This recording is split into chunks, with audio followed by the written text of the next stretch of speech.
ئەمڕۆ ڕۆژی جیهانی هۆشیارکردنەوە و پاڵپشتیکردنی کاروباری مینە لە جیهاندا بە ئەم بۆنەیەوە لە هەرێمی کوردستانیش چەند چالاکیەک بەڕێوە دەچن. بۆ وەرگرتنی زانیاری زیاتر سەبارەت بە چالاکیەکان پەیامنێرمان لە ڕەواندزەوە چەند چالاکیەکی تایبەت بەم ڕۆژە دەگوازێتەوە بۆمان، پێکەوە بینەری دەبین.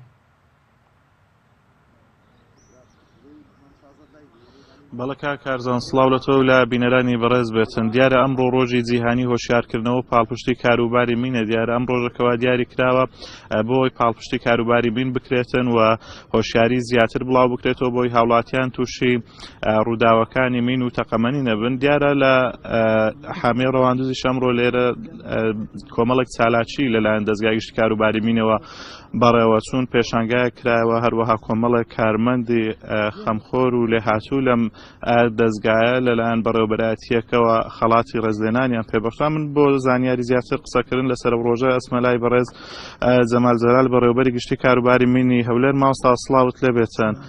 ئەم ڕۆژە بۆ دیاری کراوە. سەرەتا بەخێر بن. ڕۆژی جیهانی وشارکردنەوە لە مین و پاڵپشتی کاروباری مین لەسەر جەم پیشەگەرانی سەر تاسەری جیهان و پیشەگەرانی کاروباری مینی کوردستان پیرۆز دەکەم.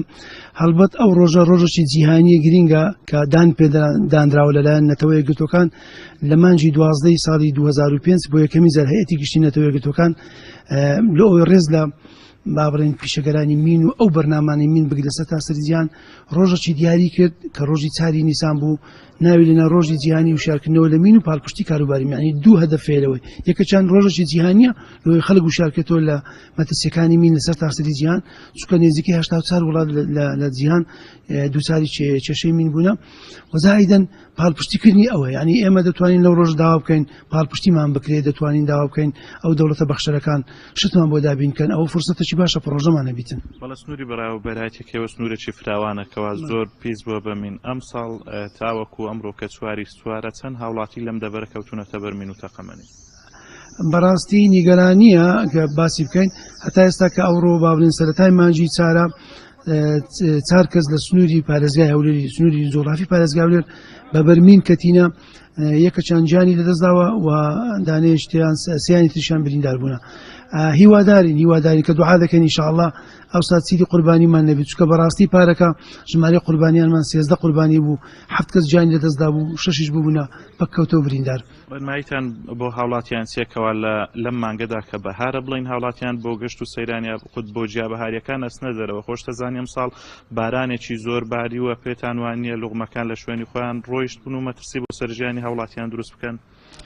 هەڵبەت ئەو مەترسی هەیە، ئەوە لێدان نێتان ناشارینەوە، چکە ئەو سال ماشەڵڵا بارانێکی زۆر باریە، حالەتێک دروست دەبی لە شوێنە بەرزەکان مین لەوانەیە غلۆر ببن و لە شوێنە نزمەکان، یعنی ئەو شتە لەوانەیە دروست دەبی. ئێمە بەڕاستی ڕێنمایی خەڵک دەکەین، نەسیحەتیان دەکەین کە ئەو شوێنانەی کە مینی لێ دوورکەونەوە عەلە لەقەل بۆ سەلامەتی گیانی خۆیان و ئەو شوێنانەی کە مینیشیە لە سنووری پارێزگای هەولێر هەمووی سنوورەکەی بابلێن نیشانە ڕێژ کراوە و بیلبۆردیشی بۆ دانراوە بۆ خەڵک ئاشنا بن بە شوێنەی نەچنە و شوێنانی کە مینی لێیە. کۆتا پرسیارم بەردەوام کارمەندانی گشتی کاروباری من گلەی ئەویان هەیە کە گرێبەستن لە حکوومەتەوە ئیمتیازاتیان پێ نادرێتن، لە داهاتوودایەوە چیان بۆکەن؟ بەڵێ ئەو بابلێن ئەو گلەیە هەیە. ڕاستە کارمەندانی پیشەگەرانی کاروباری مین نەک لە دەستگای مین لە ڕێکخراوەکانش بە شێوەیە گرێبەستیشە دەکەن، تا ئێستا ئایندەیان دیار نییە. ئێمە داواکارین لەو خولەی پەرلەمانی ئێستا کە هاریکارمان بن، چونکە پرۆژە یاسای مافی امتیازی پیشەگەرانی مین کەشتی زۆر باشی تێدا ئایندەی مین لابەر و پیشەگەرانی مین بزۆگە دەکا. داواکارین ئەندامانی پەرلەمان خولی ئێستا هاریکارمان بن، چونکە ئەو پرۆژە یاسایە با بڵێن قیرائی یەکەمی لۆکرای خوێندنەوەی یەکەمی لۆکرایە لە مانجی 12 2004 داعفم دەکەین. هیوادارم ئەو پرۆژە یاسامان لە بۆ تەفعیل بکەن، کارا بکەن، لۆ ئەو خەڵکی لەو مەزاریشە دەکا ئایندەی خۆی لە دیار بیت. زۆر سپاس بۆ بەڕێز مامۆستا جەمال جەلال بەڕێوەبەری گشتی کاروباری مینی هەولێر. بەڵێ کاکارزان منەگەڕم وڵای تۆمە تەواوی زانیاریەکە بوو لەسەر بەڕێوەچوونی ڕۆژی جیهانی وەشیارکردنەوە و ئازاد بوومەرەوەی سپاس بۆ زانیاریەکانی تۆ.